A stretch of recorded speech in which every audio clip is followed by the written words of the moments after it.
ফাঁচি বুলি কওঁ এই ব্যৱসায়টো মানে উজনি অসমত প্ৰায় চলি আছে। উজনি অসমত কোন কোন ঠাইত এইবিলাক মাল পায়? নাহৰণি, গোলাঘাট, শিৱসাগৰ, এতিয়া তোমাৰ ডিব্ৰুগড়তো গছ আছে, কিন্তু ডিব্ৰুগড় গছবোৰ তাৰপিছত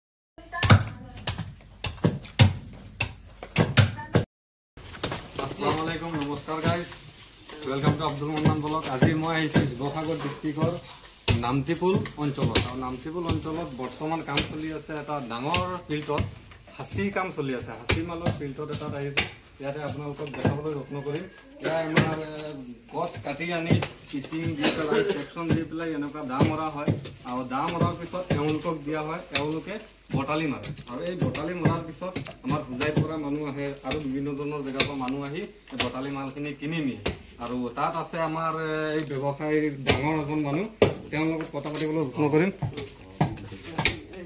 আসসালামু আলাইকুম দাদা। ওৱালাইকুম আসসালাম। ভালে আছে ন? ভাল ভাল ভাল। আপোনালোকৰ ইয়াত আহি বহুত ভাল লাগিছে। মোৰ ভিউৱাৰ্ছবিলাকক কি ক'ব খাচীৰ বিষয়ে বা এই কামৰ বিষয়ে দুই এষাৰ কওকচোন, বটালিটো অকণমান তৰি পেলাই। আগতে এইবোৰ দেখিছে মানে ইণ্টাৰনেটত মাৰিলে ওলাই পৰিব, সাগৰ বুলি কয়, আমি ফাঁচি বুলি কওঁ। এই ব্যৱসায়টো মানে উজনি অসমত প্ৰায় চলি আছে।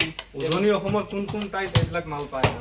নাহৰণি, গোলাঘাট, শিৱসাগৰ, এতিয়া তোমাৰ ডিব্ৰুগড়তো গছ আছে, কিন্তু ডিব্ৰুগড় গছবোৰ তাৰপিছত মৰাণত আছে, কিন্তু মাল নাখায়। কিন্তু আমাৰ ইয়াত আপোনালোকৰ ইয়াত যদি আহে হোজাইৰ পৰা বা বিভিন্ন ধৰণৰ জেগাৰ পৰা যদি মানুহ আহে এইবিলাক নিবলৈ বা নিম বুলি ভাবে কোনোবাই, আপোনালোকে সুবিধাটো দিবনে বা কেনেকৈ বিক্ৰী কৰিব, কেনেকৈ মালটো ইয়াৰ পৰা যাব?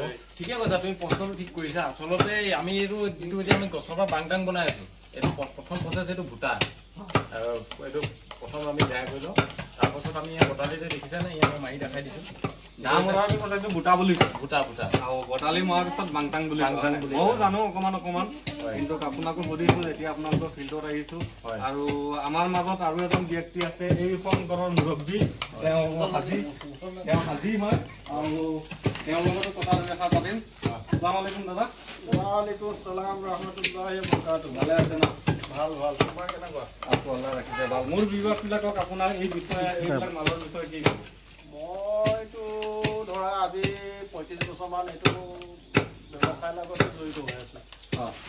আৰু আগতো আমি যেতিয়া ধৰা আজি 20 বছৰ আগত বেপাৰ কৰি আছিলোঁ, তেতিয়া আমাৰ ইয়াত শিৱসাগৰ ডিষ্ট্ৰিক্টত বটালি ফিনিচিং কৰা একদম মানে নিম্নমান চলি আছিলে। আৰু এতিয়া প্ৰায় পৰ্যায়ক্ৰমে আজি 6-7 বছৰৰ পৰা ফিনিচিংটো বেছি পৰিমাণে মানুহে কৰিবলৈ ধৰিছে। আৰু হোজাইৰ পৰাও আহে ফিনিচিং কিনিবৰ কাৰণে।